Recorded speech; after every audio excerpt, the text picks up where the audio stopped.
MEITEI singi senglaba LAIPHAM ama OIREEBA Koubru da MEITEI singi Laisang ama Sabada LUPA LAKH amagi Mateng Panglagani Haina THANGMEIBAND Assembly Constituency ge MLA KS Joykishan na Phongdokhre WAPHAM asing asi THANGMEIBAND da leiba Joykishan gi YUMDA PANGTHOKHIBA pawgi MEEPHAM amada MAHAKNA PHONGDOKHIBANI MAHAKNA hai MEITEI EIKHOINA THAOIDABA amadi LOUKHATPHAM THOKPA KHONGTHANG kaya matam CHANA LOUKHATHOIDABANA hauzik OIREEBA fibam asida lakhibani Mamang thakta haukiba lengak singna paikhatlamdrabasu hauzik paliba lengak asina senglaba LAIPHAM ama OIREEBA Koubru da achoba Laisang ama sanaraba thabak paikhatpa matam yaure haike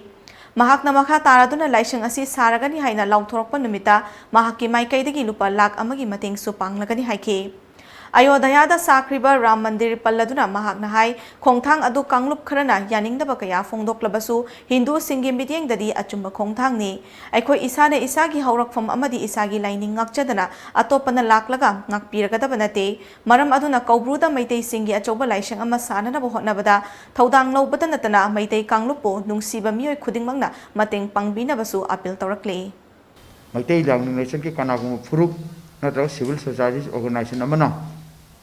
अखोई पुवारी लेरंबा lining लाइसिट से कन्बा अमदी Meitei lining सिबु योखटपा इजातिबु आई हरखमबु कनिंबा कनागबु मना मैतै लाइसंग सानबा थौरांग लपदा अया अंगमबु मतेंग पांगजगनी लोइना लोइना साबा हौरगनी हैन हेक लाउथुकु निमितु दाई हानबो ओइना लुपा ला अमा खुसिना जगनी लोइना लोइना मदुगी लाइसंग अदु सानबगी मणिपुर मियाम अमरी तोंगाना Manipuri वांगदा लेगिबा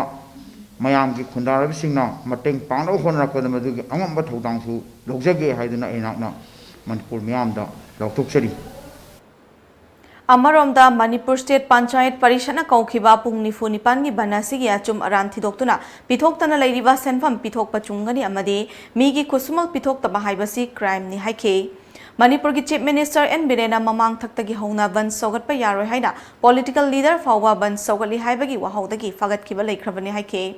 Maramaduna Lengak Nathubada Yana Bama Puraktuna Pithoktana Leiriba Kusumal Singh Pithokpam Thoi haike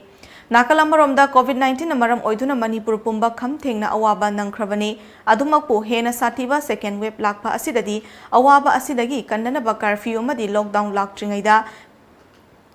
miyamna isa isana self discipline leina SOP singakna chatpinanaba appeal tawrakli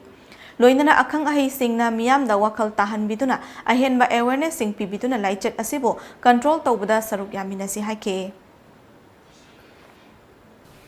Lockdown toba curfew toba ngaidna isa mangna self discipline oina akoi se masi maintain tawjaba akoi isa na restriction se thambina baidna appeal tawjari loina public dharma amnasu masidaida akoi punamak se khangminna ba darkar lei heduna akoi magi laikai magi lamdam akoi magi loop sing tu akoi na control tawbina baidna appeal tawjari